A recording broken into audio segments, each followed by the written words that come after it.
My name is Michelle. I'm 28 years old. And until a few months ago I thought I knew my story. I believed I belonged to the Moretti family. Not by blood, but by love, by shared memories, by everything we lived together. They adopted me as a baby. I grew up with them. I was raised as a daughter, as a granddaughter, as a niece. But the truth was buried. And when it surfaced, it shattered everything I thought was solid. It all started at a family dinner on a Friday night. My parents' house was full. My mom, Clara, had made fresh pasta, as she always did on special occasions. My dad, Daniel, was already pouring the wine. The table was long, dark wood, set with the silverware that belonged to my grandmother, the ones that only came out for important moments. It was the annual planning dinner for the famous Moretti family reunion, an event I had helped organize since I was a child. Old photos, family trees, memories spread across the room. I always felt like I belonged to all of it. Until that night, Aunt Helena, my dad's sister, sat at the head of the table, as if she were some kind of unofficial matriarch. She wore a lilac silk blouse, a pearl necklace, and her usual dark red lipstick. She looked like she was in control. She always was. "We need an exact head count for the event," she said, sliding her fingers around her wine glass. "After all, it's a special celebration of the Moretti bloodline." Everyone paused. I frowned. Exact head count. Helena looked straight at me. Her eyes were cold. "And just to be clear, this reunion is for blood relatives only. Only true Morettis." The knife in my father's hand dropped onto his plate with a sharp clang. My mother stared at Helena with calm but tense eyes. "What exactly are you saying, Helena?" she asked. Helena raised an eyebrow, adjusted her sleeve, and spoke with that condescending tone she used when she wanted to humiliate someone while sounding polite. "You understand, don't you? We're celebrating the family legacy, the genetic heritage. Michelle is lovely, of course, but she's not truly a Moretti." It hit me like a punch to the stomach. Froze. "Not a Moretti," I repeated quietly. Helena gave a small smile. "Sweetheart, I'm not trying to hurt you. But the reunion will have exhibits about hereditary traits, ancestral charts, DNA discussions. It would be uncomfortable for you." My father stood up. "Enough. This is ridiculous. Michelle is our daughter." "Daniel, don't be emotional," Helena replied, unfazed. "You know how important this is to Dad. And the committee has already agreed." "The committee?" My mom laughed, incredulous. "You mean you, your daughter Bianca, and two cousins who are too afraid to contradict you." Bianca sat across the table. She was my cousin, but we'd grown up like sisters. We shared clothes, secrets, movie nights. And now she couldn't even look at me. My chest tightened.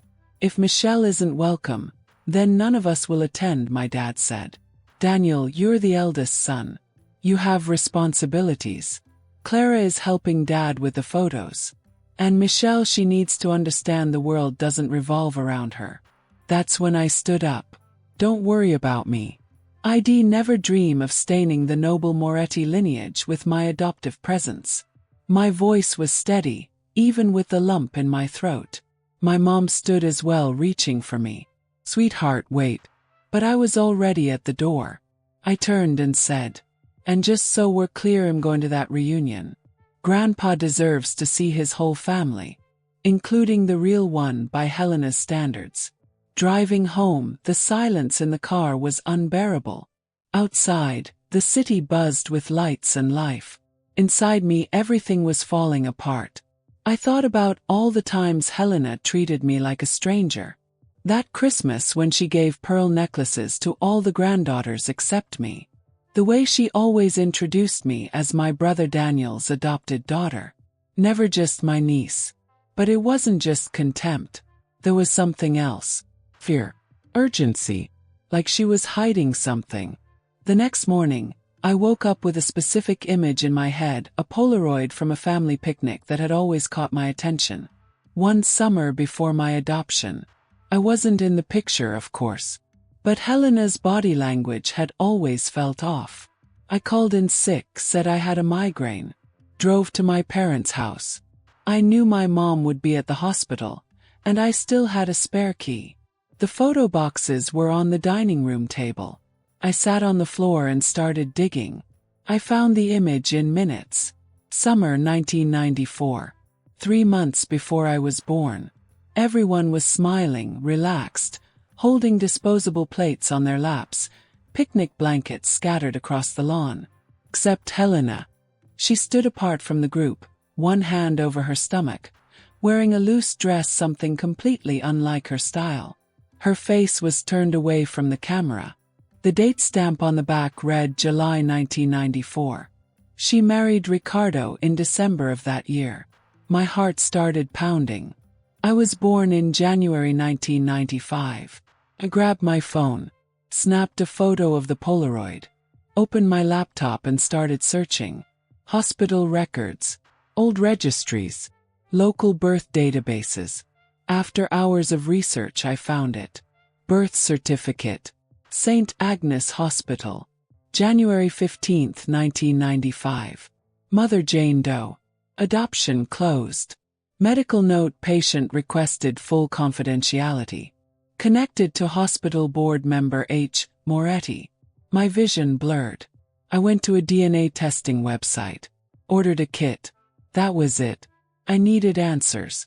2 days later, I swabbed my cheek and mailed the envelope. My fingers trembled.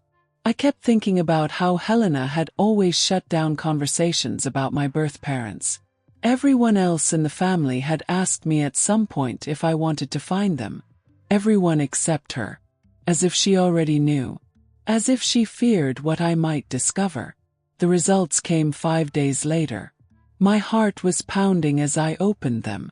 First genetic match: Bianca Moretti. Relation: half-sister. Second match: Daniel Moretti. Relation: father. My uncle was my biological father. And Helena, my mother. The screen started spinning. Picked up the phone. Called my mom. Michelle. Are you okay? I need you and Dad to come over. And bring the 1994 photo album. They arrived within 30 minutes. I showed them everything. The birth certificate. Photo. The DNA results. My mom sat down slowly. Her eyes filled with tears. My dad had gone pale. How long have you known? Yes. We weren't sure, my dad said. We suspected, but she never admitted it. My mom took a deep breath.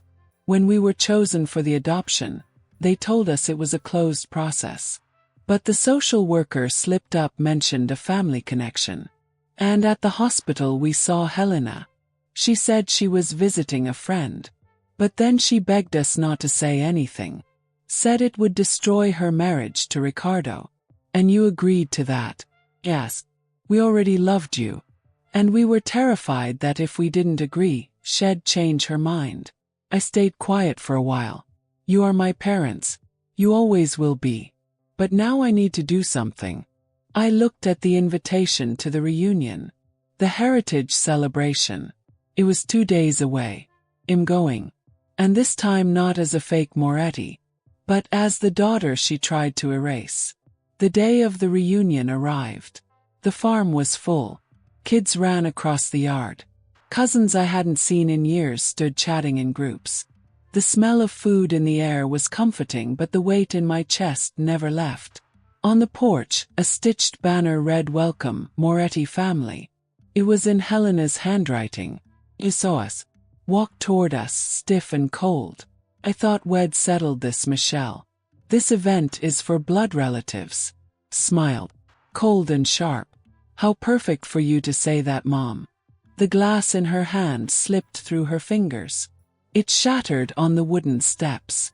The sound echoed. Conversations stopped. What is she talking about? Someone whispered. Pulled out my phone. Opened the DNA results. Want to see?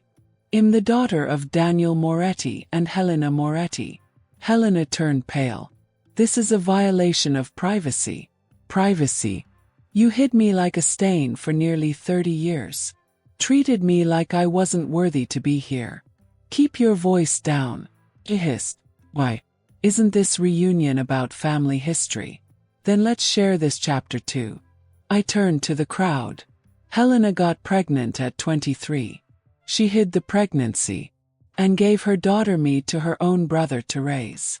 Then she spent almost 3 decades pretending I was just a niece. At that moment, Grandpa stepped onto the porch. He walked slowly. Everyone fell silent. Helena, is it true? He asked. She didn't answer, just cried. A single tear rolled down her cheek. Bianca, who had been standing frozen at the top of the steps, ran down to me. You made me treat my own sister like she was nothing. And there in front of everyone she hugged me. I always wanted a sister, she whispered. That night, Grandpa gathered everyone on the lawn. Family isn't about blood. It's not about secrets. It's about love. Michelle has always been a Moretti. Not because of biology, but because she was loved. 'Cause she belongs. And today the truth finally came out. A year has passed. Helena never spoke to me again. And that's okay. Bianca and I have coffee every Sunday. She's pregnant. I'm going to be an aunt. My parents, the ones who raised me, are still here. Stronger than ever. Last week I found a box on my doorstep. Inside a velvet pouch. Necklace. The one I never received that Christmas. And a handwritten note from Grandpa. This belonged to your grandmother. She would have wanted you to have it. Not because of blood but because of heart. Now it's mine. Not as an inheritance, but as a symbol of who I am and always have been. What makes a family? Biology or loyalty? What weighs more, DNA or devotion? What would you do in Michelle's place? Would you speak the truth or protect the lie? Tell us in the comments. And if you want more stories like this one, don't forget to like, subscribe, and turn on notifications.